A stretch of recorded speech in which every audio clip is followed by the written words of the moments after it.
Burmese are a strange breed. They've got this thing called walking the water, which basically means when it's raining, you go outside and you're trying to see where the water's flowing so you can capture it. Now, down here, there's the road down there. All of this water is going to be lost, and very little of it is going to go over there, which is slightly higher, which is where my olive trees are. So most of this water is flowing off down here. It pulls over there a little bit, and then it goes around and it lands up in a ditch, and it's off to the ocean and it's gone. So what we're going to try and do now is we want to try and direct this water to take it further in that direction, so it's got more of a path to travel through the property, because you always want to slow water, soak it, spread it and sink it, and this is one of the ways of spreading it. So I brought the A-frame with. There's the A-frame, and we're going to first of all make a ditch from this one over to that pond, and then that little pool, and then from there over to the next one, and then we're going to start working our way around and see how far can we take it through this part of the property over there, so we can get some more water infiltration here for the olives for summer.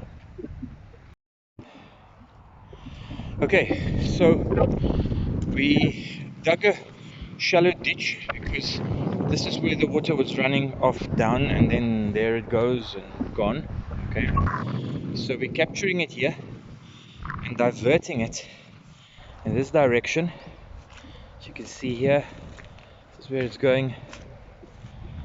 Maybe I should get on the other side so the sun isn't in your eyes. And we're catching all this water now as well. It's lying here. The water over there as well that you see there amongst the grass. Any seepage there, it runs into the new ditch, and it's entering this little pool over here, little natural indentation. So it's going under the fence, and you can see by the discoloration there that this is some of the new water that was marked off by the mud that's moving there. So now we're going to go on the other side of the fence and see what we can do, but it's going to be a nightmarish job because we've got this thick grass and the water is heavy. It's the ground at least is very heavy because it's fairly damp. Although just over here somewhere I was working with a pickaxe, and after it's been raining for over a week, worked with a pickaxe, and I was about 5 centimeters deep, and suddenly there was powdered dry soil there, powdered dry clay. So yeah, we need to get this infiltration started here. So we're going to go to the other side of the fence now.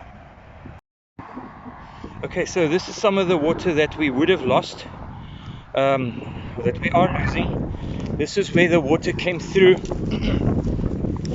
the fence. There you can see the ditch on that side. Here's the water coming through the fence, and it used to go down there. So I dug that part there, draining it over there's a little ridge here, draining it over or through the ridge, filling this sort of little natural pool here, overflowing here. This was the lowest point, and then we just dug it out all the way to down there, where we are now for the first time since I planted these olive trees, I don't know, 5 years or so ago. First time they're being irrigated. Now it started raining, and this is very hard work. I feel like some coffee or something now. So we're gonna stop here for today and carry on next time when we have a day that isn't raining. But what the idea is, we have a kind of a low spot here. There's a kind of a low spot here where the dog's sitting, and so we just want to extend that and bring that water into this low spot here, where it can then pool and infiltrate, which means this is the lay of the land. It's running off in that direction, which means that olive tree, this is an olive, the one there, that's an olive tree, but they seem to be quite happy. So I'm just going to leave this little guy over here, which is an indigenous, I think it's a Pito. That's going to get water for the first time. This one will get water for the first time. As the plume from here grows gradually every season, that guy will get water.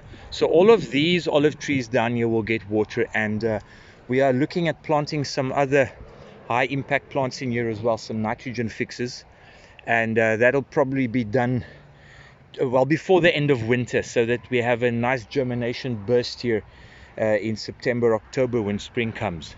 So this is cool. I'm very happy with this, with the results. Thank you for the help, Lo. Pleasure. Thanks for watching, and if you enjoyed this, remember to like and subscribe. Bye.